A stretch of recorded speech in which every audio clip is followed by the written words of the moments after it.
uma das maiores cantoras dos anos 90, cantou o hino nacional do país dela antes de um jogo de Copa do Mundo. Alanis Morissette, a rainha da angústia do rock alternativo, 7 Grammys na estante, 60 milhões de discos vendidos. Ali, no centro do BMO Field, em Toronto, entoando Canada, diante de quase 44 mil pessoas. A torcida cantou junto. Foi emocionante. Foi icônico. Foi aquele momento de orgulho nacional que o Canadá esperou décadas para viver. E aí o jogo começou. E o Canadá quase perdeu em casa. Uma virada no último minuto salvou o primeiro ponto da história do país em Copas. Mas a história que ninguém contou não está no placar. Está em quem subiu ao palco antes da bola rolar. Pois é, o Canadá escolheu a dedo quem ia representar o país na abertura. Não foi qualquer cantor local. Foi Alanis Morissette. E antes dela, Michael Bublé. E antes dos dois, o ator Will Arnett, aquele do Arrested Development, dando as boas-vindas para os torcedores. Uma cerimônia pop, planejada, cara. Mas o que ninguém perguntou é: será que um hino cantado por uma lenda do rock garante alguma coisa dentro do campo? Spoiler: não. E o mais curioso: a abertura de Toronto foi só uma das 3 cerimônias que abriram esta Copa. Enquanto o Canadá chamava Alanis, os Estados Unidos montaram um show global no SoFi Stadium, na Califórnia. Uma disputa simbólica entre orgulho nacional e alcance mundial. Mas a gente chega lá. Sexta-feira, 12 de junho de 2026, Toronto sediando uma partida de Copa do Mundo pela primeira vez na história da cidade. O BMO Field, ou Toronto Stadium, como virou durante o torneio por conta dos direitos de naming, lotado com 43.002 torcedores, segundo o site Infomoney, que cobriu a cerimônia ao vivo. 43.002. Número exato, divulgado pela organização. Não sobrou um lugar vazio. A cerimônia começou com uma saudação solene de representantes de tribos indígenas do Canadá. Um reconhecimento às terras originárias onde o estádio foi construído. Depois, a cantora Alessia Cara, também de Toronto, fez a primeira apresentação musical do evento, interpretando uma versão acústica de uma de suas músicas. Aí veio o desfile das bandeiras das 48 nações participantes, a maior Copa da história, com 12 grupos de 4 seleções cada. E então Michael Bublé entrou em campo. O cantor de Vancouver, nascido em setembro de 1975, conhecido mundialmente pelo jazz e soul pop, interpretou Bring It On Home To Me, clássico de Sam Cooke dos anos 60, acompanhado pelo The Soulful Power. Ele estava cercado pelas bandeiras de todas as nações no centro do gramado.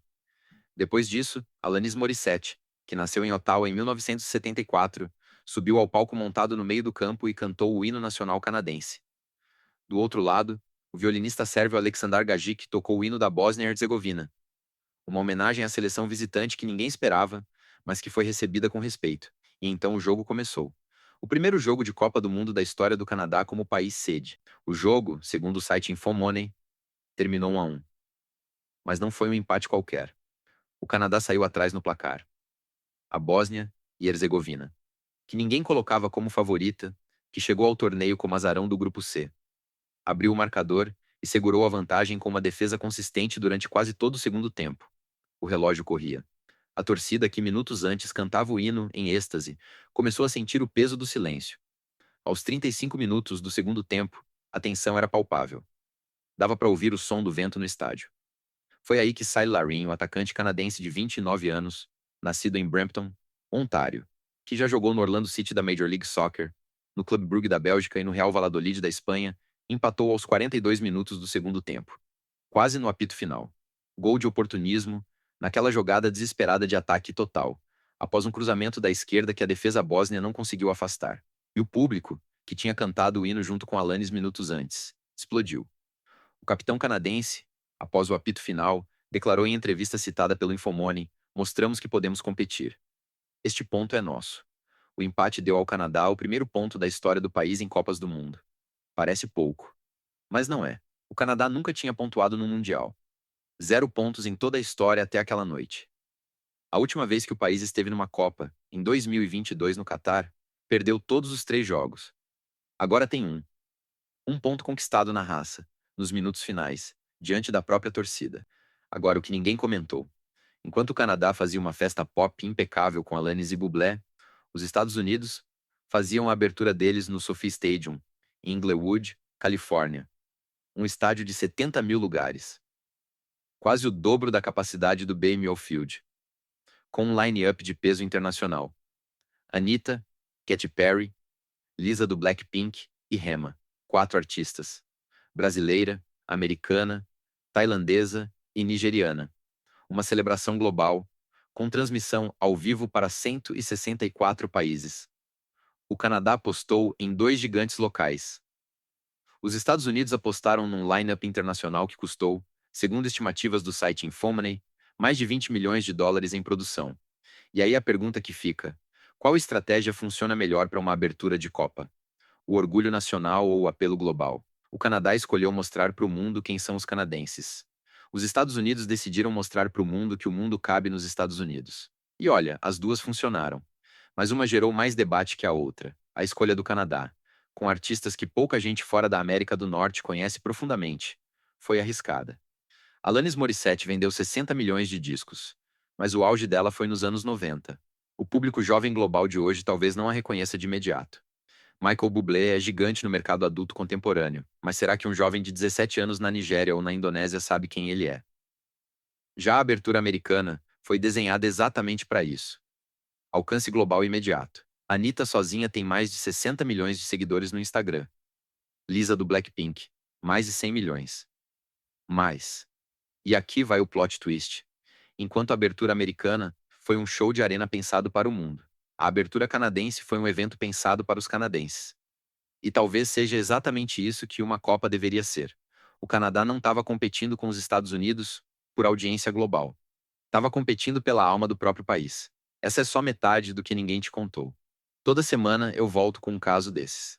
O Canadá, com 43.002 torcedores no estádio, e um país inteiro assistindo pela CBC, a televisão pública canadense, conquistou o primeiro ponto da história em Copas, cantando junto com Alanis Morissette. É quase poético. A rainha da angústia do rock alternativo, a mesma que escreveu You Oughta Know sobre traição e raiva, a mesma que liderou as paradas com Ironic, em 1996. A música que todo mundo ouviu e ninguém entendeu que era sobre sarcasmo. Cantou um hino de união nacional num momento que o Canadá nunca tinha vivido. E funcionou. O empate dramático no fim deu ao torneio uma história melhor que qualquer show. Porque no fim das contas, a abertura de Copa é sobre isso. Não é o artista que canta, é o que acontece depois que a bola rola. E o que aconteceu foi que o Canadá, enfim, entrou no mapa das Copas. A Copa de 2026 é a primeira com 48 seleções, a primeira sediada por 3 países: Canadá, Estados Unidos e México. E o Canadá começou sua jornada não com uma vitória, mas com um ponto conquistado na raça, no último minuto diante da própria torcida. O placar mostrou 1-1. Mas o que o placar não mostra é que, antes do jogo, o país inteiro aprendeu o hino de novo com Alanis. E isso, num país que tem 2 idiomas oficiais e uma identidade nacional sempre em construção, talvez seja a vitória mais silenciosa da noite. Isso muda como você vê o Canadá no futebol mundial. Não como coadjuvante, como alguém que, enfim, chegou. Alanis Morissette cantou o hino, Michael Bublé emocionou o estádio de Soul Music, Will Arnett deu as boas-vindas, e o Canadá conquistou o primeiro ponto em Copas num empate de virada nos minutos finais contra a Bósnia. Agora quero saber de você. Qual abertura de Copa mais marcou você? A do Canadá com Alanis, a dos Estados Unidos com Anitta, ou alguma antiga como a da Alemanha em 2006 ou a do Brasil em 2014? Manda nos comentários qual cerimônia você nunca esqueceu e por quê. Se gostou desse Express, clique em inscrever. Toda semana tem um caso novo decifrado aqui às 18 horas, sem falta. E me diz, será que o Canadá consegue a primeira vitória da história antes do fim desta fase de grupos? Ou a Bósnia vai dar o troco no jogo de volta?